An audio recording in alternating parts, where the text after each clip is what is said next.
Well, hello, everyone. We will start now this session. So let me first start by expressing my gratitude to be moderating this huge session with very, very interesting speakers. And thank you so much to the speakers for making time available for this City by City Festival. It is indeed with great pleasure that we're sharing here this dedicated space to, I think, one of the most important parts that is not always talked about, which is in the building of the future of the cities. And this part is measuring and how to create indicators and frameworks to establish this new baseline for decision making. So therefore, for, of course, the construction that we all aim at too, of better places to live. So just a very practical question: after the presentations that we will have the Q&A. So feel free to just put on the chat some questions that you might have, and we will address them, or the speakers will address them after the presentations. So just a very quick sum up of what the session will be about. We will start with the presentations from Martin Gauk. He's a project expert at ESPON, more in the fields of data and IT. This presentation will be focused on the European panorama. Martin has been heavily involved in the creation of indicators and frameworks in important projects such as LORDI, or now DigiSer, which is a project that we are developing together with ESPON, focus on the digitalization of European territories. So after this European perspective, we will have, and I'm sorry if I'm not saying it right, Takehito Nagumo, Executive Managing Director of the Smart City Institute of Japan. He has a very impressive CV, so I will just stay with the fields of research and consulting, bringing today a concrete example of the Japanese case in the study of a framework of indicators that will promote well-being for the improvement of quality of life of the citizens. Then for closing this session, we will have Marcel van Oosterhout, I hope I say it right, Associate Executive Director of the Erasmus Center for Data Analytics and Business Director for the Erasmus Center for Future Business and for Future Energy Business, sorry. And the presentation will focus on a very concrete use case. So going from Europe, Japan, and now a very concrete use case of the urban data platform.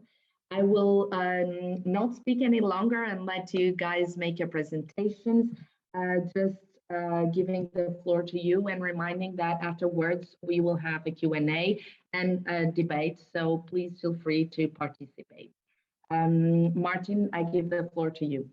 So, good morning, everybody, and I hope that you had an excellent session in the morning where you learned something new about what is going on in Europe in terms of policy developments, or how different territories are going about their digital transformation process. We at ESPON are putting a lot of emphasis in evidence-based policymaking. We do a lot of research on different topics, and in this case, we are also helping different stakeholders to understand better what is happening in terms of digital transformation as well.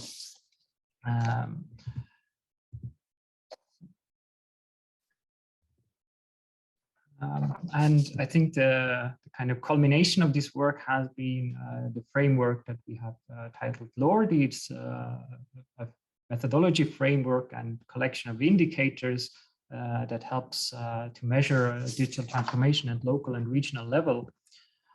But it is quite challenging to put such a thing together.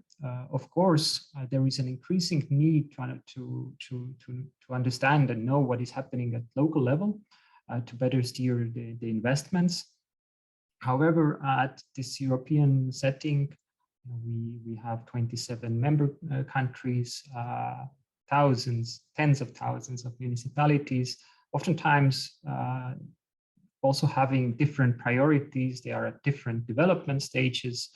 also the priorities for different national statistics institutes, or also for cities themselves, is different in terms of what type of data to collect, and also whether they can afford this data collection. So there is almost no relevant official structured harmonized data at the right scale that helps us also to compare municipalities from member states to member states. Also, when we go in depth into cities, we expect also to ask more precise questions in comparison to if we are measuring something at or whether we are comparing country to country. So there needs to be a focus on more detailed and more precise data, which is an additional challenge. Of course, then in the complexity is also that the analytical units, the administrations themselves that have evolved over time in different countries very differently. So oftentimes we are also facing the question of, are we comparing the apples and oranges here? So it's also a very technical question, how to also then find the right level of balance between administrative boundaries, morphological boundaries, functional boundaries, and how to fit all this complexity of data into this comparison as well. Also, we deal with a very rapidly developing phenomena. So the goalposts are constantly moving. From year to year, we will have different priorities and different elements of digital transformation that we want to learn about. So it's quite difficult to strategize, coordinate. Also, it requires a lot of collaboration between cities, since there is no official structured harmonized data. So it is a very complex and difficult task. So how do we capture this? How do we keep it simple yet relevant and meaningful? That is something that I will try to explain a little bit. So in some cases where you have location-based data, oftentimes coming from not official sources, but platforms that have a quite good overview of what is going on, it doesn't matter. You can use this data, combine it with other data, and change the analytical units. You can cover the entire Europe. But when you're asking questions about certain governance mechanisms, and if you turn directly to cities, for example, then usually you are not able to cover 80,000 municipalities. You are lucky if you get 100, 200, maybe 500, and extremely lucky if you get 1,000 responses. So also then, what do we mean by giving any kind of pan-European picture? So far, we have been developing a methodology paper. We have been putting together a list of indicators divided into 4 dimensions: local digital infrastructure, local digital skills and capacity, governance and public service provision, and local digital economy, by which we have been seeing, mostly based on trying to match the policy needs to what is available and what could be collected. And in this case, we have been putting together a list of 170 potential indicators. And out of that, we have prioritized about 29 indicators that deal with the phenomena, and additional 4 that deal with context that we are able to collect. And we have been kind of piloting with a minimum of 250 cities, but some of these indicators, they have also potential to cover all the municipalities in Europe. So the data has been collected through mostly through platforms and different providers, also different strands of commissioning when it comes to projects. We also developed a project called DigiServe, where we surveyed 250 cities in Europe, where we managed to collect additional data through a very extensive survey. Actually, we tried to reach out to 1,000 cities, and it took us some 4 months of heavy communication to manage to get finally 250,000. And the whole process has been also co-creative. So we have been working not in isolation, but we have been linking the process with the Living in New movement, and much of the discussions have been happening within the monitoring and measuring subgroup, where we have been involving also cities and other umbrella organizations to validate the methodology framework and to discuss selection of indicators and so forth. If you're interested, please do join us. We are very interested in also hearing your thoughts and opinions on that. It is a very, let's say, complex task, but a vital one. Demand for digital public services is on the rise. We see that the European population is rapidly aging, which especially impacts the areas of healthcare and social protection, where increasing need for financing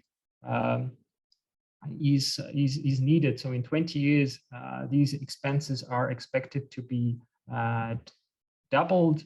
Yet we see that the capacity of the municipalities themselves to deliver is uneven and oftentimes challenged. So in a lot of cases where you see the brown areas and the really brown areas, municipalities have declined almost by half over the last 15, 20 years.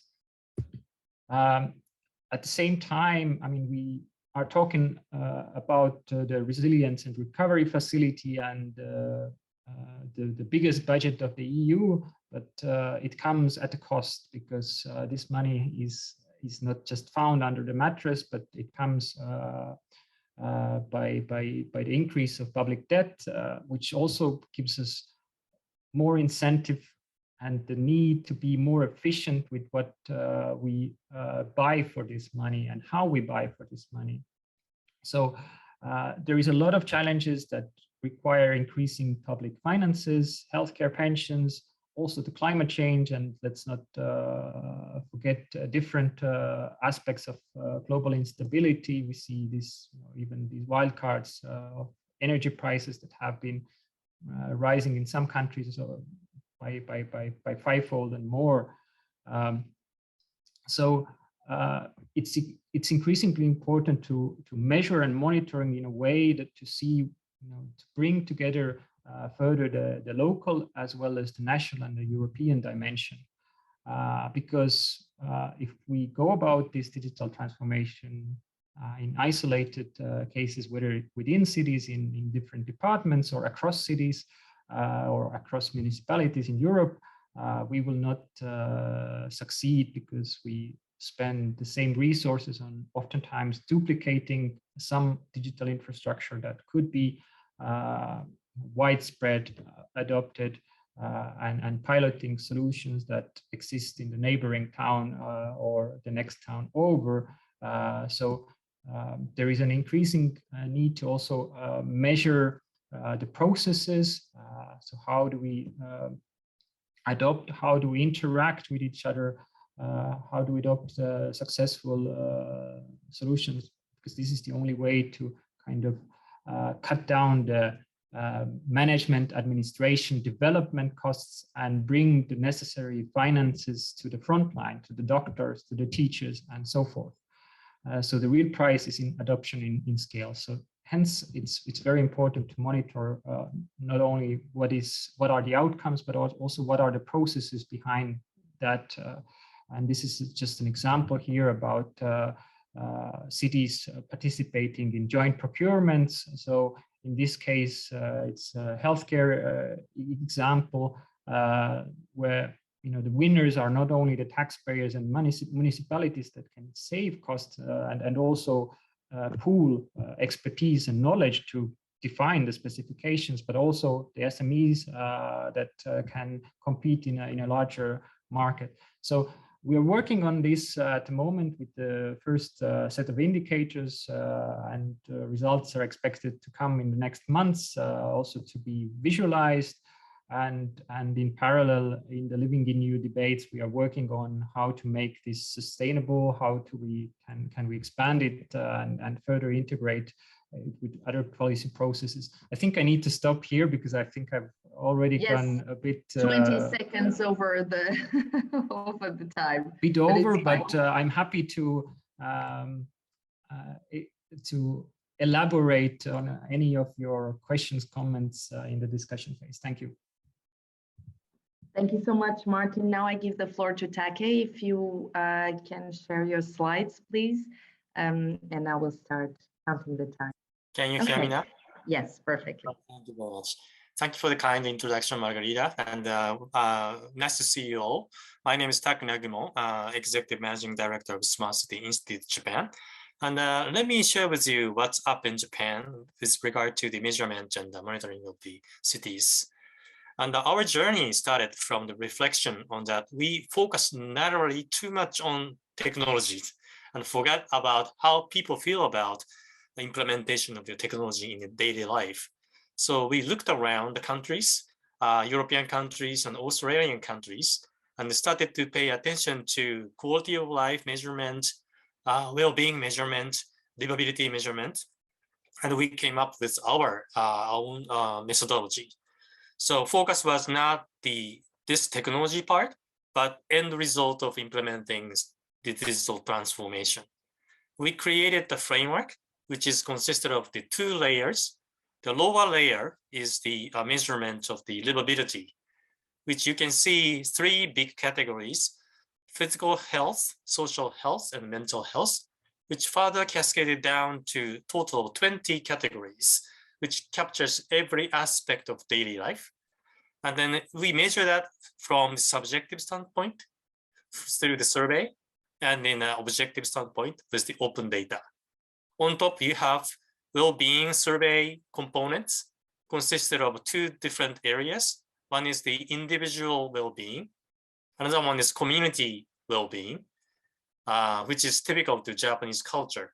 So the family, neighbors, communities all have to be happy to make you happy. So that's the kind of concept. And we'd like to measure 2 different layers and see statistically consistent. And this is just killing your eyes, but the catalog of KPIs.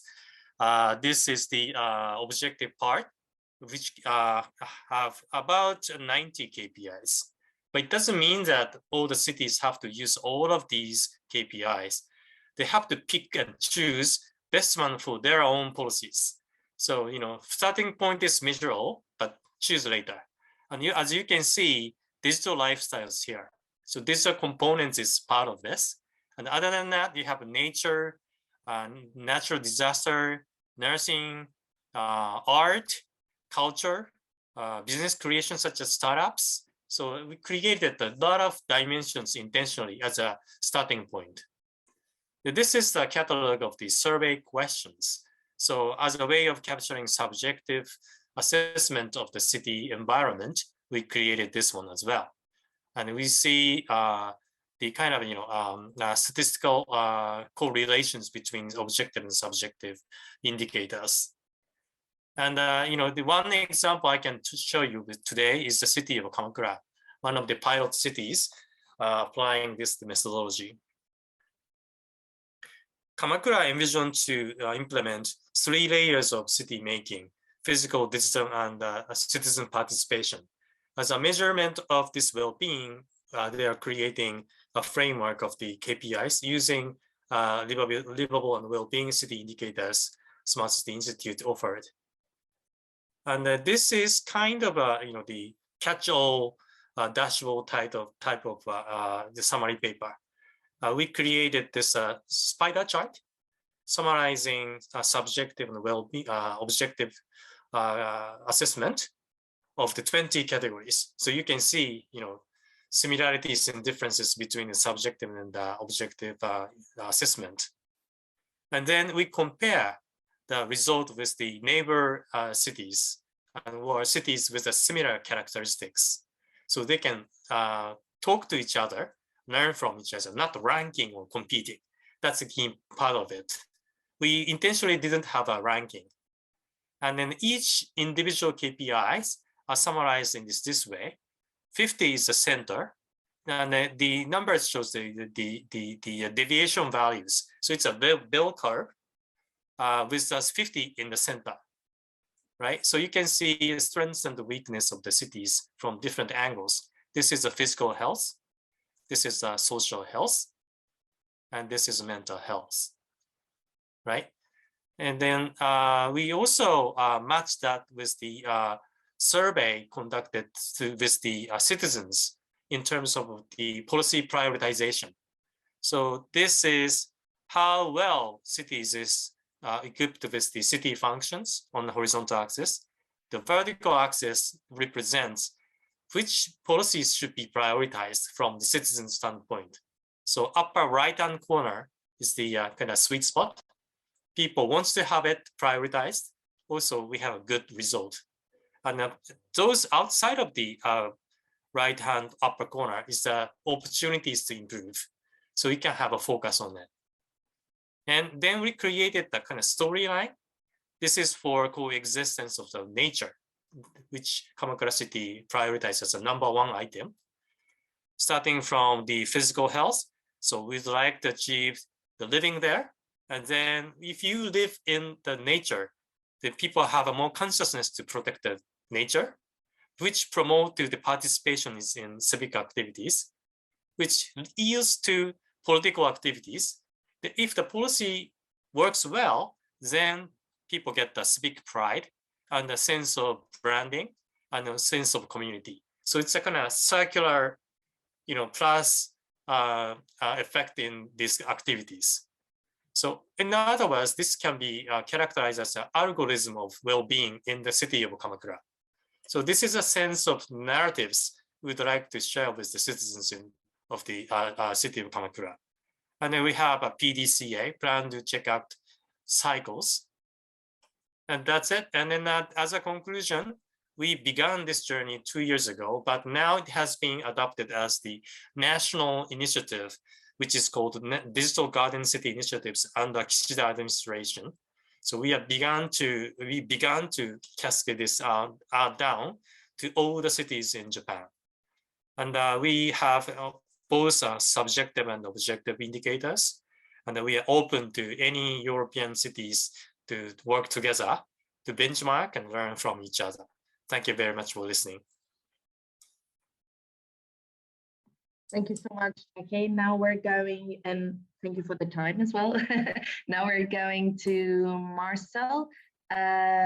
Please, you have the floor. I don't know if you can share. I will tell you when I see the screen.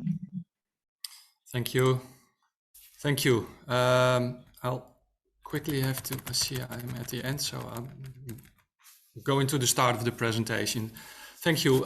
This presentation is about the impact of digital transformation on societal priorities with a perspective of urban data platforms, which we see as critical infrastructure in cities and regions. If you look at the urban data landscape, there's a lot of data available. Think about waste collection, parking sensors, data from traffic and crowd measurements, data from the underground infrastructure, for instance, also data where our electric buses positioned, but also data from our citizens. However, there's a big challenge. In the existing urban data landscape in many cities, data is often in closed silo applications, which makes it very difficult to reuse the data. Often cities are in a situation of a lock-in with specific vendors. There are a lot of initiatives, but usually these are fragmented. Also, there's a lack of quality of data, and this makes these many different applications creates governance problems. And finally, there's also an unused potential for innovation, because if you are able to bring the data together, that can be the basis for a lot of new innovation. So actually what we need is something new, which is called an open urban data platform. Basically an open urban data platform, which can be also a number of platforms, is basically combining and connecting data across different systems and platforms both data from IoT, but also data from citizens, and make that available in a central marketplace, which also creates a basis for insights, for instance, via dashboards, but also a digital twin of the city. And on top of that, this creates the opportunity to start developing all kinds of apps and services. This is one example of such a platform. It's the Semantics data platform. And here you see a nice visualization of how you can combine data from different types of data sources, categorize it, and make it available for different purposes, for sharing the data, for visualizing the data, but also as a basis to create new services. And here you see basically the concept of how such a data platform fits in the idea of a digital twin of the city. Basically, you capture a lot of data, for instance, real-time sensor data. You visualize that in a 3D model of the city. And when you start storing that data, that helps you to get insights into certain behavior of for instance, use of parking spots, and that helps you in the decision cycle to make certain decisions to optimize, for instance, the infrastructure in your city. And then that can lead to certain actions like rerouting your citizens to empty parking spots or giving suggestions where and when to park. And one step further is that you're, based on the data that you have stored, you can look forward and start predicting how certain processes will take place. And basically, then you use AI to create prediction models, and also that helps you to better make decisions in the city. It's not only one platform, of course. To make this work, you need to be able, as a city, to connect to the platforms of other cities, but also to commercial platforms. What we did was several studies in Europe, mainly among EU-funded smart city projects, to analyze the state of development of these urban data platforms. We did several studies. The latest one dated back from 2020 among 80 cities in Europe. Here you see a nice visualization. And what you also can see is that a lot of cities are exploring the concept, but it's still early days. And approximately 30% of the cities have some sort of urban data platform in operation at this moment. We developed a framework because we're also talking about measuring, monitoring. Actually, we're trying to find out the logic, how in the end we can create value via these platforms, because of course the platforms are a means and not an end in itself. Create value for the citizens, for people, for innovation, cost reasons, but also for sustainability reasons. And this is a little bit the logic where we created all kinds of indicators. And basically it says there are 4 elements which are important. That's the purpose of the platform, how you govern the platform, the organizational capabilities of the organization that runs the platform, and then all kinds of technical capabilities. These all influence the trust in the platform. And of course, the more trust you have, the more citizens and organizations will adopt the platform and start using the platform. It's very important to engage with stakeholders. The better you are able to engage, the more they will start adopting and using. And finally, you see in a very important feedback loop that's called triple helix collaborative experience, which means you need to develop this in a collaboration between the municipality, private stakeholders, and academia, and perhaps even a quadruple helix, because also at some point you need to start involving your citizens. And you need to build up experience over time, and therefore this is a kind of a continuous loop. The better and the more experience you create, the better you're able to create trust and lead the adoption and use of the platform. Then we looked into different development paths for the development of these platforms. A lot of these platforms started from open data portals and data repositories. In the next step, They are used to create such a digital twin of the city, as I illustrated, but also to develop performance monitoring, scorecards, how are we doing on different KPIs, and eventually, let's say, the objective of many of these platforms is really to develop into a marketplace for data. And if we look at where are the current cities, most of them, let's say, are in the early stages, connecting parties, and the more advanced functionalities really supporting this marketplace is envisioned by many, but not ready there yet. We also looked at what are the key accelerators and inhibitors for the development and success of these urban data platforms. And here you see that a key element to make it successful is creating trust. And there are two related elements which are important. One is you have to develop these in a triple helix collaboration, and you have to make use of open data standards and protocols to be able to make this work. If we look at the key inhibitors, there are several.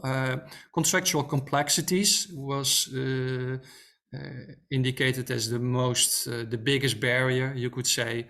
Then there's different types of legislation which make the development of these platforms difficult. Also privacy legislation, what can you do actually with certain data, or if you start combining different types of data, to what degree are you allowed to do that, given the privacy legislation? Of course, cybersecurity risks. The more data that becomes available and that you start combining in itself also has its risks. And finally, which is really important, I think, from a user perspective and a citizen perspective, concerns, what is happening with my data, but also can all citizens make use of services that run on these platforms? So to what degree do you need to upgrade the digital literacy of the citizens, or create, let's say, ways to communicate in ways that all citizens can make use of these services? And then it's good to know that the urban data platform is part of a broader ecosystem in cities, where you have different owners of data, different users of data.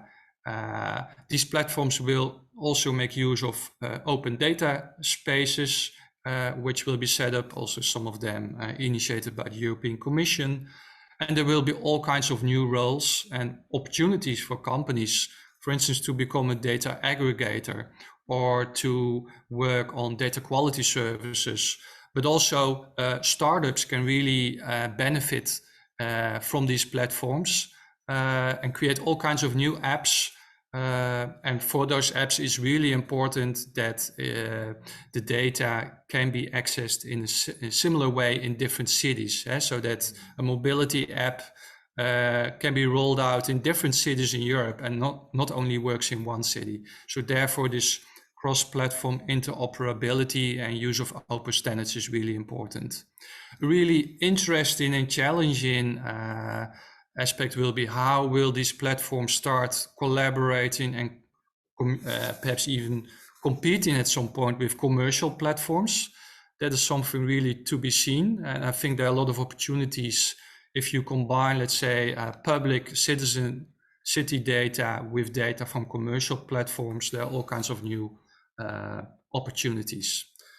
To finalize, I have a number of key takeaways from the research that we've done.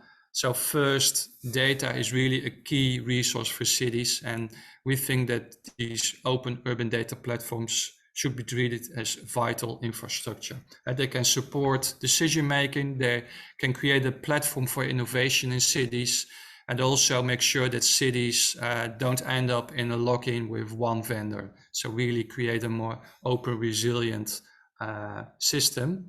Secondly, we think it's still early days. There's still a lot of learning to be done in Europe. And trust is key. And how do you build trust? Let's think about the governance, the capabilities that you have as a municipality, but also how you collaborate with the private sector, and especially the triple helix collaboration, also involving academic perspectives. Of course, data governance is key.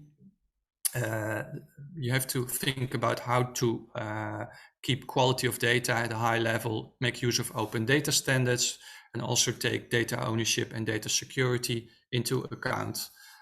We think an agile mindset and a continuous improvement approach is needed. So you can have a big vision as a city, but start small, learn fast. And actually we say, you as a city, if you develop these platforms, you should have a license to fail. And not all these pilots will always work, but you learn a lot, and then you can improve based on that. For companies, it's on the one hand a challenge for their existing business model, but there are also a lot of opportunities to come up with new business models. And finally, urban data platforms are part of a broader ecosystem of platforms, which create a lot of opportunities. This was my contribution to this debate. Thank you so much, Marcel. Now we have, as I said before, we have, sorry, a little bit of time for Q&A. I don't see so far questions here from the audience, but please feel free to ask anything you want to our panelists. In the meantime, I would like to start the debate maybe by saying that the three of you talked a lot about collaboration, about how to involve the public sector, how to involve the citizens, the triple helix, quadruple helix. You talked about collaboration in general. And so I would like at least to have this as maybe a motto for the debate, which is this threefold perspective. First of all, how do you think you can learn from each other as you're talking about collaboration? How can these three types of approaches learn and collaborate with each other? Then the second perspective I would give, so that I can give the floor to you for the debate, is how do you concretely see the impact on society, and how do we involve citizens? Because as you all said, it is challenging to involve citizens in this kind of processes. So how do you, from your experience, see this involvement and its engagement? And then the third one would be, how do we really involve the public sector in adopting those frameworks and these use cases and pilots that sometimes fail, as Marcel was saying? How do we make them use this and really improve decision-making processes and really implement them instead of just wanting to, but sometimes failing in the implementation? So these would be the three-folded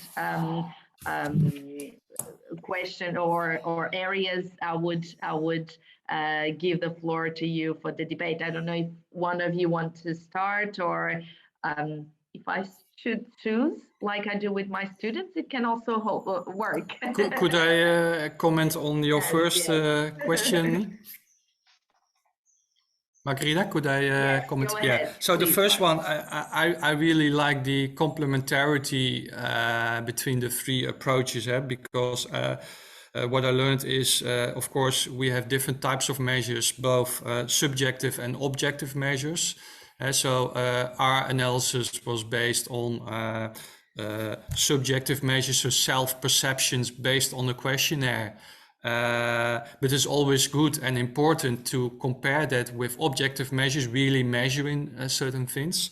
And secondly, taking different perspectives, which I also liked, is, let's say, we asked basically representatives from municipalities, but the other colleagues also involved the citizens' perspective and how they feel about certain things. And I think that's really important to bring it further to, let's say, take different perspectives and also use a combination of objective and subjective measures.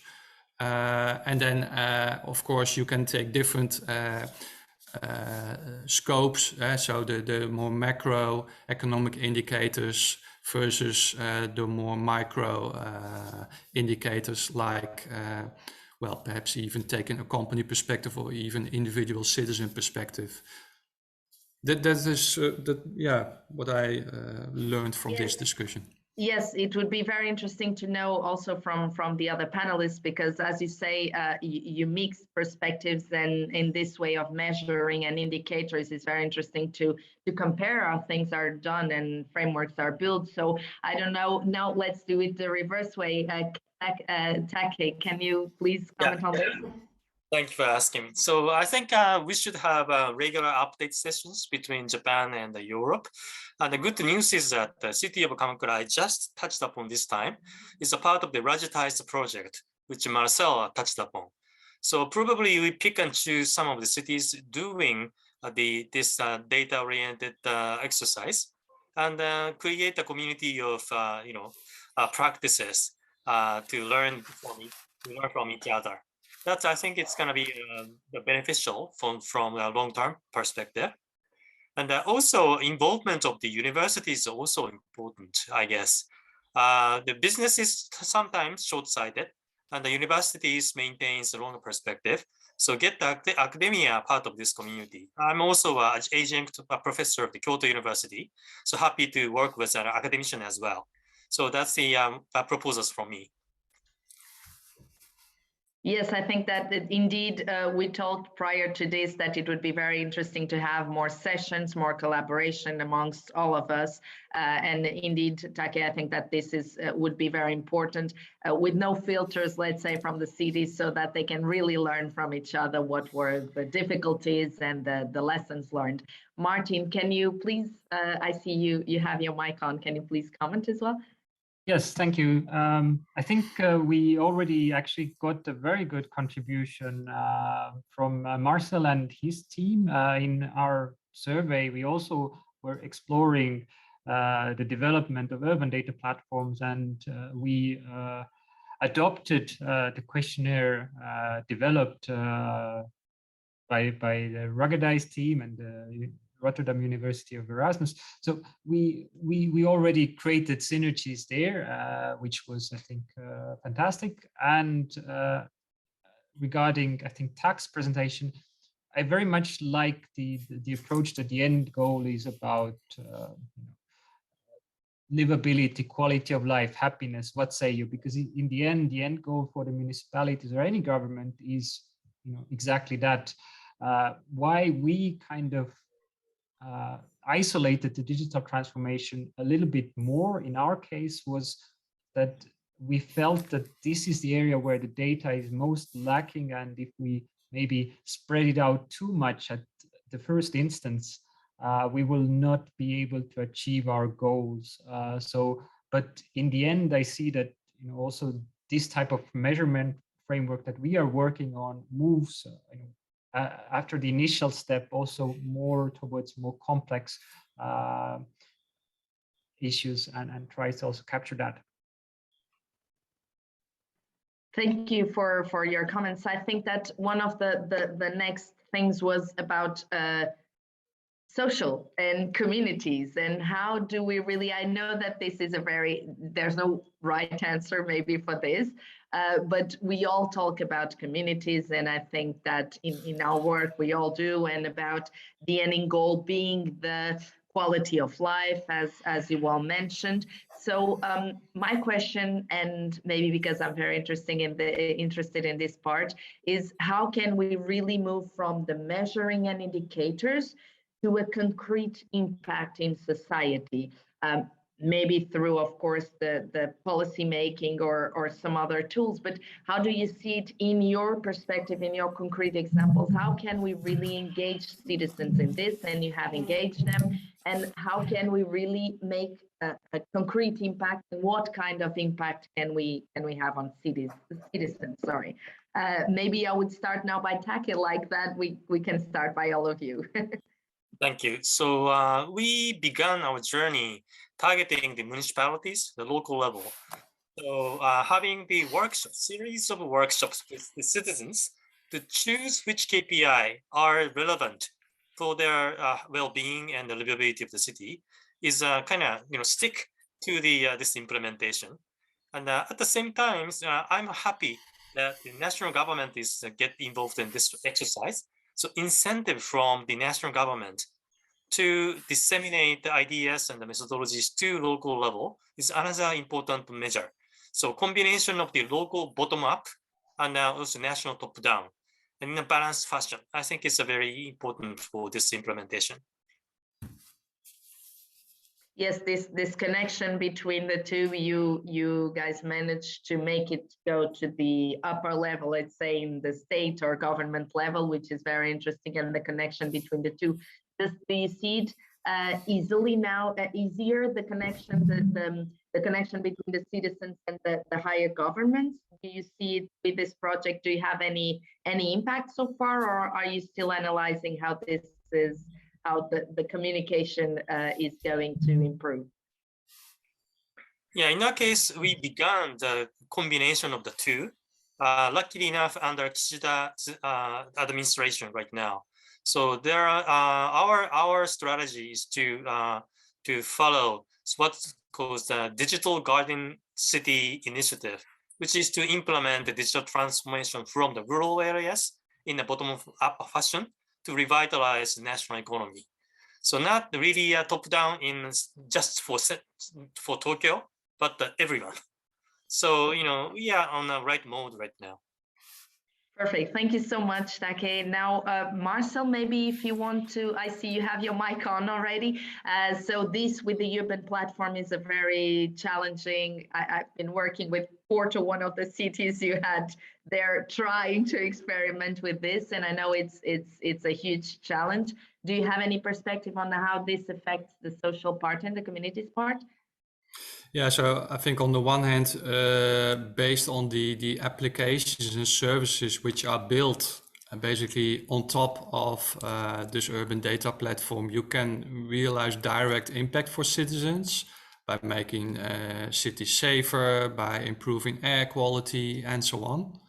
So that's on one hand. On the other hand, really involving citizens via such an urban data platform, that's probably quite challenging, but via the services and perhaps apps and create means for them to start engaging with the platform. Think about gamification elements, creating apps for their local community where they can work with peers in their community, and perhaps even in the further future monetize their own data. So to what degree are you as a citizen willing to share your personal data, and what do you get in return? That's, I think, also perhaps an interesting development to think about based on the urban data platforms and really engaging with citizens. Thank you for your comment. It's very important indeed to go from this urban platform to very concrete examples and to know, and for us to understand how to implement them. We have 1.5 minutes so that Martin maybe can close this session of comments. I don't see any Q&A. I don't think I'm missing anything. So we will finish maybe with your comment, Martin. Well, it would be wonderful to directly engage citizens and also collect data from them in our case, but unfortunately our study area is so big and it's just an impossible task. But I think the citizens have a direct kind of, hopefully quite direct opportunities to win from this type of measurement activities, because I think it is not only about the measuring and monitoring helps cities to learn from each other, to understand what they are doing and what has impact and why, and also then steer their policies accordingly. And then work on the things as maybe also came from the presentations, that if it's the quality of life, I mean, it's not about building complex technologies around healthcare, which is it is part of providing a better healthcare, but in the process not also forget that we need to also pay for the doctors. So how can we make this work? And I think these elements are directly benefiting the citizens if this monitoring is done successfully. And I think it's not only about displaying some numeric results, but also I think these type of graphic representations help also to integrate, let's say, qualitative assessments linked and try to capture the complexity of the behind a number, perhaps, and explain it both to the cities and to the citizens so they can take better action. Well, thank you so much. I really like this approach that you have, Martin, which is let's focus, of course, on the technology and everything, but then let's pay people that will need to be there, and let's work also with budgeting. We didn't have time to talk about this in this session, but this is very important to make it very practical then for citizens and cities. We're really 10 seconds. We have 10 seconds according to my clock to go. So really, I wanted to thank you so much for your presentations. I think that this, here it goes. I think that this is just the beginning of a further collaboration that we can establish. I would just maybe say that I at least would like to see more sessions on this topic. This is a topic that sometimes is a little bit forgotten in measuring and really understanding what we're doing with our cities instead of just implementing projects. Please count me in if you do any more sessions, or if we can gather again to talk. In the meantime, thanks for all the participants as well for being here with us. And I will close this session by thank you all again. Thank you. Thank you. Bye-bye. Bye. Thank you. Bye.